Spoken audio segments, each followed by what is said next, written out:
আসসালামু আলাইকুম। তো আজকে এখন আমরা এসেছি ছাগল কিনতে কুরবানির জন্য মালয়েশিয়াতে। তো এই ফার্মে এলাম এখানে ছাগল দেখতে। এই সাইডেরগুলো ভেড়া আর ডান সাইডে যেগুলো আছে সেগুলো ছাগল আর কি, যেগুলো আমরা দেশে দিয়ে থাকি ওই ডান সাইডে, এবং সেগুলো সবই বিক্রি হয়ে গিয়েছে, শুধু কালো যে একটা সেটা বিক্রি হয় নাই আর কি। দেখলাম এছাড়া গরু আছে। আসলে সবাই মোটামুটি কেনাকাটা ছাগল কোরবানি কিনা সবারই শেষ, গরু ছাগল দিয়ে যেটাই দিবেন। আমাদের একটু লেটই হলো কারণ আমরা সিঙ্গাপুরে ছিলাম, সেখান থেকে এসে আর কি আজকে আসলাম। তো এখন দেখি এখন এই একটা ফার্মে এলাম, এখন এরপরে আর একটা ফার্মে যাব।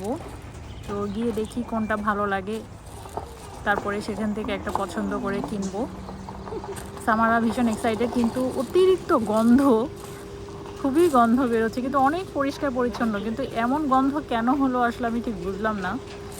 তো যাই হোক, এখান থেকে বের হয়ে গেলাম। এটা আসলে একটি ইয়ের পাশে, কবরস্থানের পাশে, পিছনে একদম কবরস্থান। আমি সবই ভিডিও করেছি, পরে আপলোড করব। তো এই তো এখানে দেখে গেলাম। এখন অন্য একটি ফার্মে যাব আবার, এখন গিয়ে দেখি সেখানে কোনটা পছন্দ হয়।